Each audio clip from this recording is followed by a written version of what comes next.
Halo dan selamat datang kembali. Coba deh, pernah kepikiran gak sih, dari mana sebetulnya pandangan politik kita itu datang? Apakah dari obrolan santai di meja makan keluarga, atau jangan-jangan justru dari pelajaran di bangku sekolah?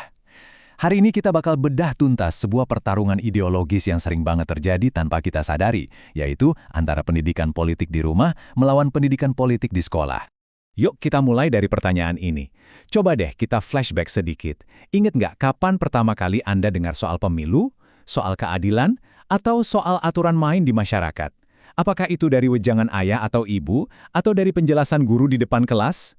Pengalaman pertama inilah yang jadi fondasi cara kita semua memandang dunia politik.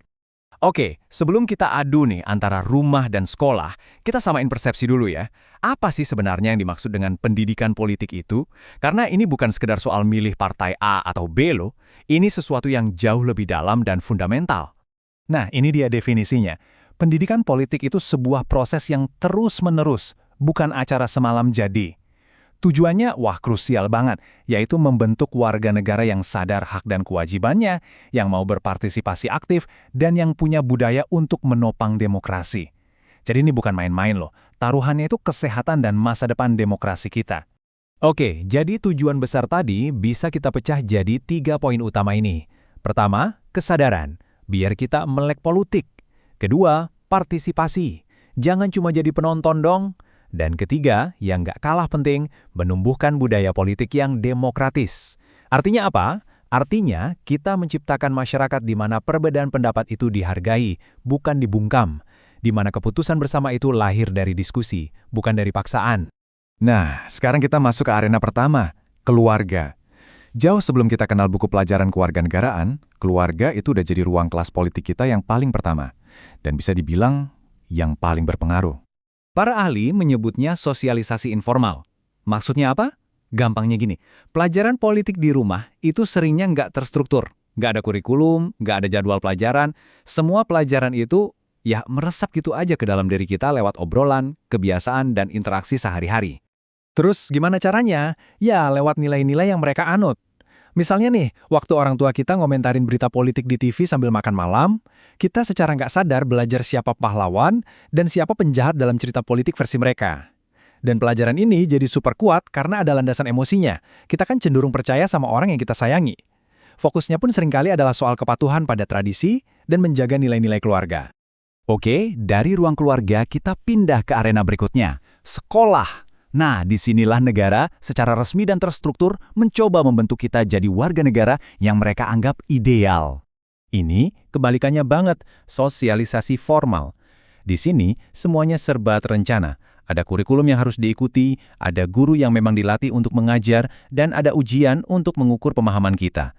Pendidikan politik di sini disajikan secara terang-terangan dan penuh kesengajaan. Sekolah melakukannya dengan cara yang sangat beda. Kita belajar tentang konstitusi, fungsi DPR, gimana pemilu seharusnya jalan. Kita diajarin aturan main formal dalam sebuah negara.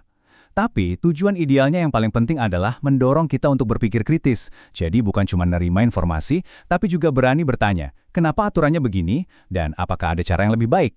Oke, nah disinilah bagian paling serunya. Kita punya 2 guru utama, rumah dan sekolah, dengan metode dan tujuan yang bisa jadi sangat bertolak belakang. Terus apa yang terjadi saat kedua dunia ini bertabrakan di dalam diri kita? Ini dia pertanyaan kuncinya. Bayangin deh, di rumah Anda diajari bahwa loyalitas pada kelompok itu segalanya. Tapi di sekolah, Anda belajar bahwa kebenaran dan hukum harus berlaku buat semua orang tanpa pandang bulu. Nah, konflik internal inilah yang mungkin dialami jutaan anak muda setiap harinya. Perbedaannya tajam banget kan?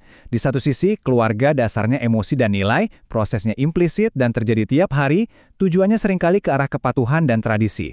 Di sisi lain, sekolah berjalan di atas rel pengetahuan dan aturan, prosesnya eksplisit dan terstruktur dengan tujuan ideal untuk menciptakan pemikiran kritis. Ini bukan soal mana yang baik atau buruk ya, tapi ini adalah 2 kekuatan pembentuk yang sangat-sangat berbeda. Tapi tunggu dulu, ceritanya nggak sesimpel itu. Rumah dan sekolah memang pemain besar, tapi peta pendidikan politik kita sebenarnya jauh lebih ramai dan kompleks dari itu. Ada banyak guru lain yang ikut bersuara. Ada partai politik yang secara aktif mendidik anggotanya dengan ideologi spesifik. Terus ada pengalaman langsung. Misalnya, waktu kita ikut nyoblos untuk pertama kalinya, momen itu sendiri adalah pelajaran politik yang sangat kuat.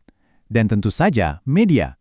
Baik itu berita di TV maupun timeline media sosial yang kita scroll setiap hari, itu semua tanpa henti membentuk cara kita memandang dunia. Nah, jadi inilah intinya. Identitas politik kita itu bukan produk dari satu guru saja. Identitas kita adalah hasil dari sebuah negosiasi yang terus-menerus, tarik-menarik, antara ajaran emosional dari keluarga, pelajaran rasional dari sekolah, arahan ideologis dari partai, dan juga bombardir informasi dari media. Sebagai penutup, saya mau meninggalkan Anda dengan pertanyaan ini. Ketika nilai yang ditanamkan oleh orang-orang terkasih sejak kita kecil berbenturan dengan pengetahuan kritis yang Anda dapat di bangku sekolah, mana yang pada akhirnya lebih kuat membentuk keputusan-keputusan Anda? Jawabannya mungkin akan menjelaskan banyak hal, bukan cuma tentang diri kita sendiri, tapi juga tentang masyarakat kita saat ini. Terima kasih telah menyimak.